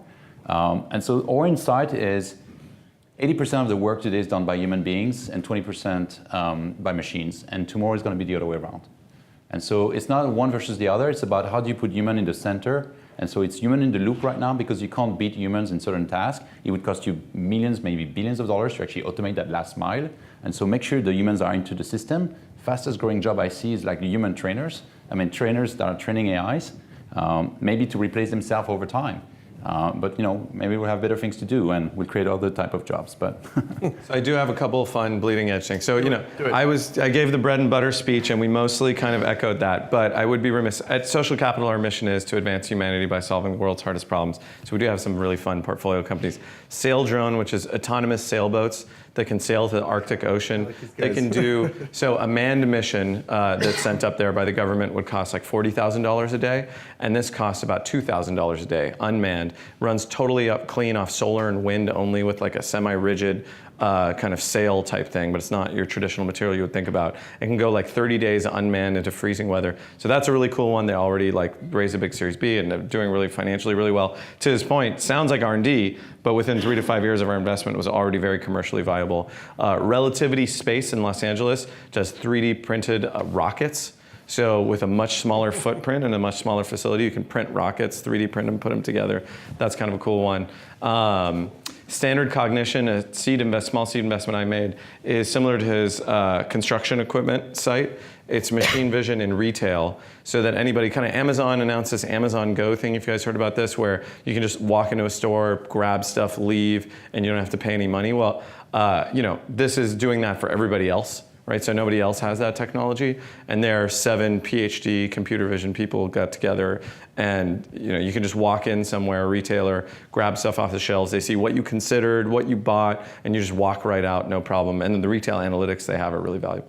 So anyway, those are some of the more fun out there ones. Macy's using them because they just announced the checkout self-checkout. Oh yeah, I don't know if no, I don't think that one was. Yeah. This is why sometimes it's beneficial to have multi-billion. It's true. My old firm, I worked on nuclear fusion. Yeah. You would think, Jesus, you guys worked on nuclear fusion, and with a lot of capital behind it. But sometimes this is why it's awesome to have the capital, because the capital base could absorb these experiments. When they work, it's actually, one of these works is just be massive outcome. And you sometimes have to wait longer on these. So if you can't, it's hard to do all these only, so you have to kind of spread it with some. That's right. I think sometimes maybe valuable for insights. I don't know how many of you are entrepreneurs here, but I invite you to think about what stage are you at with your company, and what is the size of the funds you're talking to. Because I think honestly, everybody has their specialties, and if you want to scale a marketplace, and you're a certain stage already looking at A or B, you might want to talk to some of these guys. Or if it's really a small check, Frontier Tech, right? I mean, you guys do a lot of things, right? So I think founders don't realize the pressure there is to put money to work based on the size of the fund as a manager. And so I think you need to really match the funds you're talking to the stage you're at. in your journey. It's great advice. And the other thing I would just add to that, that when I was a founder, I didn't really get, and now I see it a little too clearly on our side, is that it's the power law, right? So it's one of ours is going to go through the roof, two will do well, and at least in seed, a lot of them will die, and so every time I make an investment, I have to believe that the upside is uncapped, right? I have to be able to see that it could be massive. And so when I was a founder, and there was a time where I was pitching a company, it was a $4 billion market, and it's not big enough. Like, And founders think a B is big, yeah, right? billion And is you're big, like, but 4 is not big and enough. I would say to the VCs, like, are you kidding me? $4 billion is not big enough. It could be $6 billion if we added this. And they're like, it's still not big enough. I'm like, what is big enough? They're like, hard to give you a number. And I just couldn't get my head around that. And now that I'm on this side, I get it. You take in all these different attributes, and as a VC, you're trying to figure out, could this be flipping massive? Well, Because I can need to you believe return in 5 times my fund, and Right, then let's exactly. talk. And right? so as a founder, you think this is really safe, right? Like this is so secure. I've got this, this, and this, and I could see a path to 100 million. And from our point of view, we're solving for a different math, for a different equation. But there are investors you can find who'll go for more like layup, Totally. seed it, but you gotta, again, they're not gonna wanna put lots of capital to work because that puts more pressure on the return. So you have to think about the valuation stuff. I think angels, and we did, Nikhil, my co-founder, is done 15 years of angel investing, and I think anybody that's starting as an angel and graduates to VC, it's a very different world. Yeah. There are deals, I look at them and say, that's pretty cool. As an angel, I would totally do that. But as a venture capitalist, you're like, no way, it just doesn't work. Totally. Good stuff. So keeping on the clock, speaking of cool, crazy, wild ideas, we're going to do flash pitches now. There are a handful of brave folks in the audience. Hope you guys are willing to be Simon Cowells and Katy Perry's of the world. So You had a question, I don't have anything over there. is it a quick question? Wait, kind of keeping it on the clock. Go for it. Yeah, I mean, I'm really quick.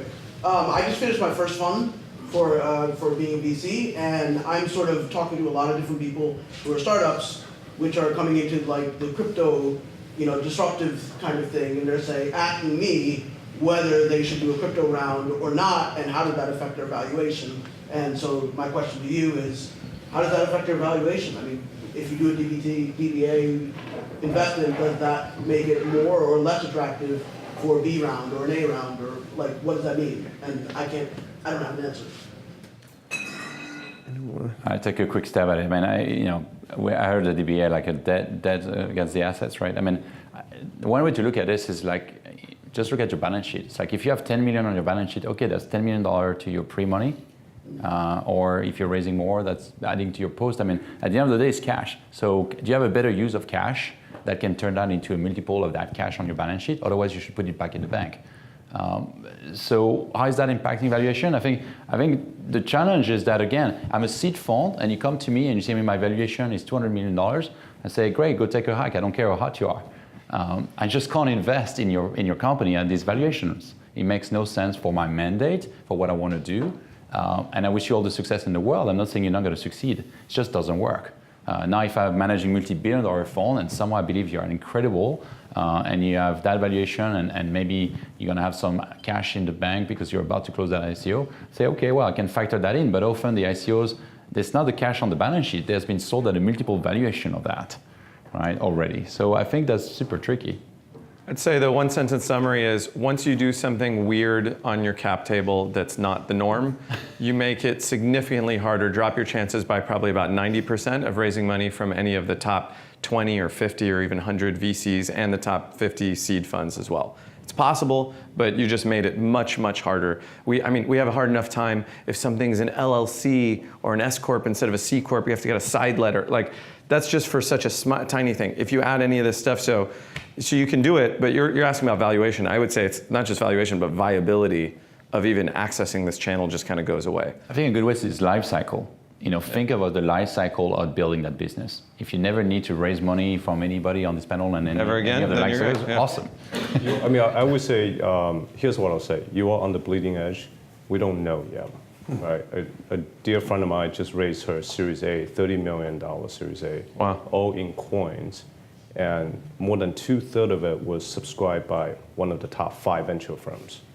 So you're seeing some of the firms now, adding that practice quietly, sort of changing the LPA, the Yeah, the LP agreements, yeah, it's happening, yeah. To do that. But I think, to Nathan's point, that's actually just bleeding edge. We won't know, right? So look, the beauty of the private market is the valuation is in the eye of the beholder. Yeah. If you find a small cohort that will actually keep that going, it'll be fine. If not, Mike is absolutely right. We've seen a lot of weird stuff over the years. The viability does crash. But for now, we're beginning to see some very high quality investors putting support behind it. But I bet that friend could have just filled the whole round with regular VC as well, or like close. So this was a very backable person anyway, and that's the thing. If you're finding that you want to do an alternative structure because you're having a hard time with the traditional, it's going to make it even harder to do the traditional. She didn't have to do that. That's correct. I mean, if she raised her hand, she would have raised 50 million. Yeah. So that's a different case. If you're one of those, you can you write your ticket. It's a little bit different. I think she was just having fun. She was like, look, I'm just raising. Yeah. Very different story than I called all the VCs. They don't take my call, so now I'll raise this thing and then I'll raise another VC round. That's a different story. Probably not. Get her on the next panel. It sounds like the fun person to talk to. Yeah. Great way to close it out, guys. Thank you so much.